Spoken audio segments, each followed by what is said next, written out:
Breaking news. Uttarandhra జిల్లాలో పిడుగులతో కూడిన భారీ వర్షాలు కురుస్తాయని ఏపీ రాష్ట్ర విపత్తుల నిర్వహణ సంస్థ హెచ్చరికలు జారీ చేసింది. కొన్ని చోట్ల పిడుగులు పడే అవకాశం ఉందని ప్రజలు జాగ్రత్తగా ఉండాలంటూ హెచ్చరించింది. గంటకు 50 నుంచి 60 కిలోమీటర్ల వేగంతో బలమైన ఈదురుగాలులు వీస్తాయని తెలిపింది.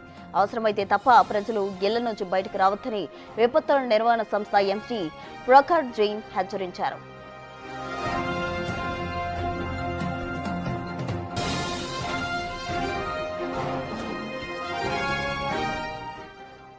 ఉత్తరాంధ్రలో పిడుగులతో కూడిన భారీ వర్షాలు కురుస్తాయంటూ కూడా విపత్తుల శాఖ హెచ్చరికలు జారీ చేసింది. పూర్తి డీటెయిల్స్ మా ప్రతినిధి షణ్ముఖ్ అందిస్తారు.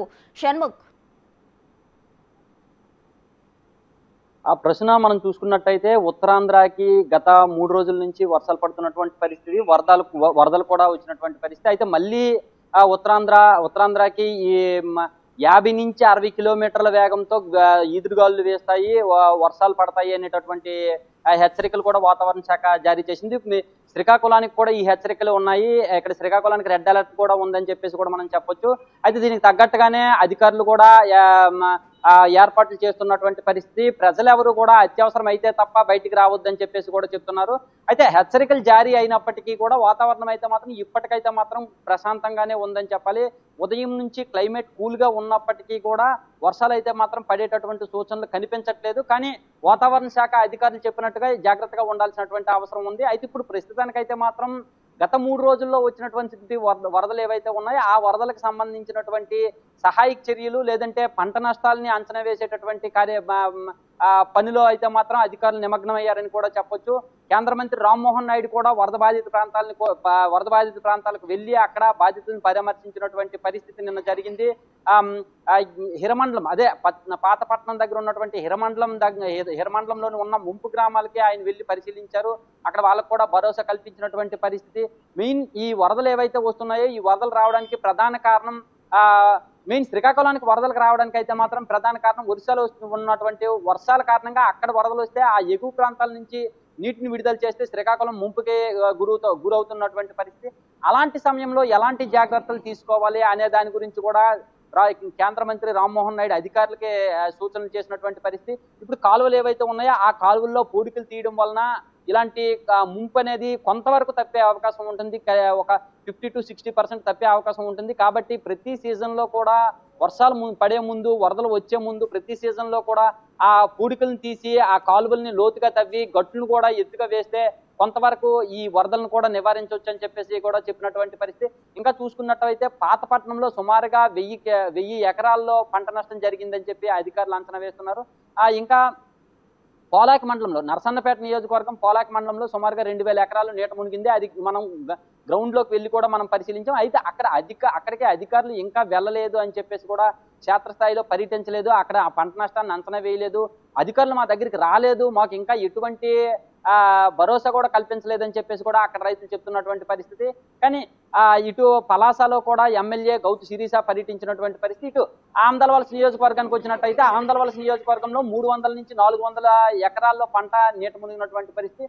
అటువైపు ఇచ్చాపురం వెళ్ళినట్టయితే ఇచ్చాపురంలో కూడా సుమారుగా 1800 ఎకరాలు నీట మునిగాయని చెప్పేసి కూడా అధికారులు అంచనా వేస్తున్నటువంటి పరిస్థితి. ఓవరాల్ గా చూసుకున్నట్టయితే గత 3 రోజుల్లో కురిసినటువంటి వర్షాల కారణంగా దీంతో పాటు వరదల కారణంగా పంట నష్టం జరిగింది. ఇంతలోనే మళ్ళీ వాతావరణ శాఖ హెచ్చరికలు జారీ చేయడం కూడా నిజంగా భయాందోళనకు గురి చేస్తుంది. ఆ రెడ్ అలర్ట్ జారీ చేసినటువంటి పరిస్థితి, ఈదురుగాలులు ఉంటాయి, పిడుగులు పడేటటువంటి అవకాశం ఉంటుంది అని చెప్పేసి చెప్తున్నారు.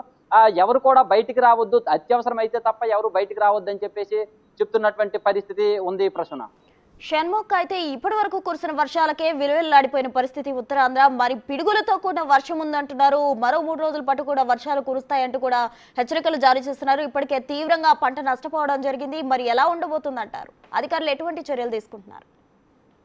అధికారులు అయితే ఇప్పటికే ఈ 3 రోజులు ఏదైతే వర్షాలు వరదలు ఏవైతే ఉన్నాయో దాన్ని దృష్టిలో పెట్టుకొని ముందస్తు జాగ్రత్త చర్యలు కూడా తీసుకుంటున్నటువంటి పరిస్థితి. కలెక్టర్ కావచ్చు, కేంద్ర మంత్రి, రాష్ట్ర మంత్రి కావచ్చు, అధికారులకు హెచ్చరికలు జారీ చేశారు. అప్రమత్తంగా ఉండాలి. నష్ట నివారణ చర్యలు ముందు నుంచే నష్టాన్ని తగ్గించేటటువంటి ప్రయత్నాల్లో భాగంగా ముందే ఉండాలని చెప్పి దానికి తగ్గట్టుగానే ప్రజలకు కూడా కీలక సూచనలు చేసినటువంటి పరిస్థితి.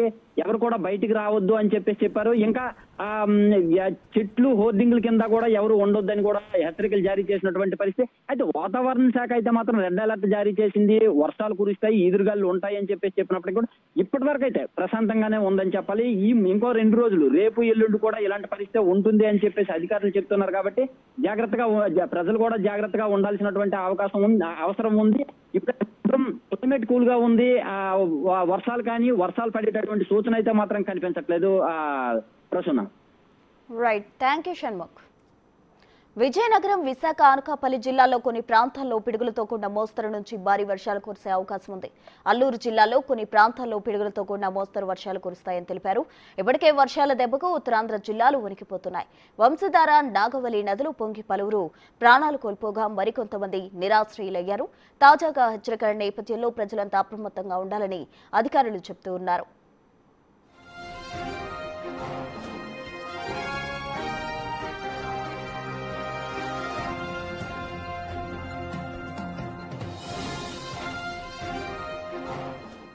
విజయనగరంలో వర్షాల పరిస్థితికి సంబంధించి పూర్తి డీటెయిల్స్ మా ప్రతినిధి శివశంకర్ అందిస్తారు. శివశంకర్, అక్కడ ఎలా ఉంది ప్రెసెంట్ సిచ్యువేషన్, ఏ విధంగా ఉంది? మరో 3 రోజుల పాటు కూడా వర్షాలు కురుస్తాయి అంటున్నారు అధికారులు.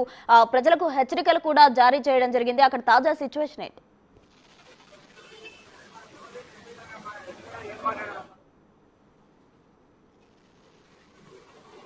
ప్రస్తుతం మనం చూసుకున్నట్లయితే ముఖ్యంగా ఉమ్మడి విజయనగరం జిల్లాకు సంబంధించి అయితే వర్ష బీభత్సం అయితే అంటే గత 2 రోజులు మనం చూసుకున్నట్లయితే వర్ష బీభత్సాన్ని చూసాం, ఎదురుగాళ్ల ప్రభావాన్ని చూసాం. అయితే ఎదురుగాళ్ల ప్రభావంతో నష్టపోయిన రైతులైతే పూర్తిగా కోలుకోలేని పరిస్థితి. వారిని ఇంతవరకు కూడా ఎవరూ పరామర్శించినటువంటి పరిస్థితి. లోకల్ ఎమ్మెల్యేలు కానీ, అదేవిధంగా ఉమ్మడి జిల్లాలో ఉన్నటువంటి 2 మంత్రులు, అదే మంత్రులు కొండపల్లి శ్రీనివాస్ కావచ్చు, గుమ్మడి సంజయ్ కానీ ఇంతవరకు ఎవరు కూడా ఏ ఒక్క రైతుని కూడా కలిసి వారిని పరామర్శించిన పరిస్థితి లేదు. ఎక్కడా కూడా క్షేత్రస్థాయిలోకి వెళ్ళి ఎలా ఉంది, అసలు ఏ విధంగా నష్టపోయారనే దాన్ని కూడా ఎక్కడా కూడా అంచనా వేసినటువంటి పరిస్థితి మనకి ఎక్కడా కనిపించలేదు. మంత్రులే కాదు, లోకల్లో ఉన్న ఎమ్మెల్యేలు కావచ్చు, మిగతా ప్రజాప్రతినిధులు కావచ్చు, నాయకులు కావచ్చు, ఏ ఒక్కరూ కూడా ఇంతవరకు కూడా వెళ్ళి వాళ్ళని పరామర్శించిన దాఖలాలు కూడా ఎక్కడా కనిపించట్లేదు.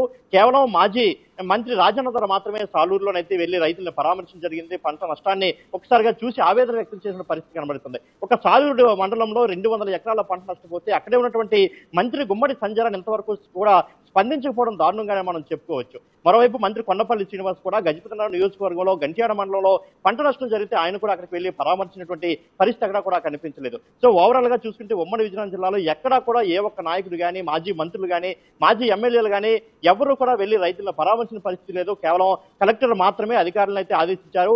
పారదర్శకంగా నష్ట నివారణ చర్యలు చేపట్టాలి, పారదర్శకంగా ఎవరెవరు ఎంత నష్టపోయారో నివేదిక అర్జెంటుగా తెప్పించాలని చెప్పేసి కలెక్టర్ రామసుందర్ రెడ్డి మాత్రమే అధికారులు అయితే ఆదేశించడం జరిగింది. మరోవైపు మనం చూసుకుంటే రీసెంట్ గా మనం నిన్న ఈ రోజు కావచ్చు వాతావరణ పరిస్థితులు ఎప్పటికప్పుడు చేంజ్ అవుతూనే ఉన్నాయి. క్షణం కూడా వాతావరణం ఏ విధంగా ఉంటుందో కూడా ఎవరు అంచనా వేయలేని పరిస్థితి కనిపిస్తా ఉంది. ఓవైపు ఎండ కాస్తుంది, మరోవైపు ఒక 5 మినిట్స్ 10 మినిట్స్ తర్వాత మళ్ళీ మేఘావృతం అవుతోంది. మధ్యాహ్నం నుంచి మాత్రం వర్షాలు కురుస్తూనే ఉన్నాయి. ఉదయం అంతా కూడా పూర్తి స్థాయిలో ఉష్ణోగ్రతలు మనకి సుమారు 35-36 డిగ్రీల ఉష్ణోగ్రత నమోదవుతోంది. మధ్యాహ్నం నుంచి మాత్రం వర్షం కనబడుతున్నటువంటి పరిస్థితి కనిపిస్తుంది. దీంతో రైతులు తీవ్ర ఆవేదన వ్యక్తం చేస్తుంది. ఎందుకంటే నిన్న మొన్నటి వరకు వర్షాలు పడడం రైతులైతే హర్షించదగిన విషయం. ఎందుకంటే పంటలు పండాలంటే వర్షాలు కావాలి. ఎందుకంటే విజయనగరం జిల్లా మొత్తం వర్షాధారిత ప్రాంతం కాబట్టి వాళ్ళందరూ కూడా వర్షాలు కావాలనే కోరుకున్నారు. అందులో ఎటువంటి సందేహం కూడా లేదు. కానీ ప్రస్తుతం పంట చేతికి వచ్చే సమయం, పంట చేతికి అంది వచ్చే సమయం కాబట్టి ఇలాంటి సమయంలో వర్షాలు బీభత్సంగా కూడడం, ఈదురుగాలు రావడం వల్ల రైతులు పూర్తి స్థాయిలో అయితే నష్టపోతున్న పరిస్థితి కనిపిస్తుంది. మరోవైపు ఎక్కడా కూడా అధికారులు నష్ట నివారణ చర్యలు చేపట్టలేదు. ముందస్తు చర్యలు కూడా ఎక్కడా మనకు కనిపించలేదు. కేవలం కమాండ్ కంట్రోల్ సెంటర్ పెట్టి చేతులు దులుపుకున్నటువంటి పరిస్థితి కనిపిస్తుంది. అప్పుడప్పుడు కలెక్టర్ వెళ్లి అంటే నాగావళి నది ఉధృతి ఎలా ఉంది, అదేవిధంగా వేగావతి నది ఉధృతి ఎలా ఉంది అనే వాటిపై ఆయన చూస్తున్నారు తప్పించి రైతులు ఏ విధంగా ఆదుకోవాలి, ఏ విధంగా ముందుకు తీసుకెళ్లాలి, ఏ విధంగా వాళ్ళకి ప్రికాషన్స్ చెప్పాలి, ఏ విధంగా వాళ్ళని హెచ్చరించాలని దానిపై మాత్రం పూర్తి స్థాయిలో చర్యలు చేపట్టలేదని చెప్పుకోవచ్చు. ప్రస్తుతం రైట్, థ్యాంక్ యూ శివశంకర్. మొత్తంగా శ్రీకాకుళంలో కురిసిన వర్షాలకైతే ఎగువ నుంచి వస్తున్న వరదలకు పంట నష్టం జరిగింది. ఇప్పటికే అటు విజయనగరం కావచ్చు, ఇంకా ఉత్తరాంధ్రలో మరో 3 రోజుల పాటు కూడా వర్షాలు కురుస్తాయంటున్నారు. పిడుగులతో కూడిన వర్షం కురుస్తుంది అంటున్నారు. ప్రజలు ఎవరూ కూడా బయటకు రావద్దు, అందరూ అప్రమత్తంగా ఉండాలంటూ కూడా అధికారులు హెచ్చరికలు జారీ చేస్తున్నారు.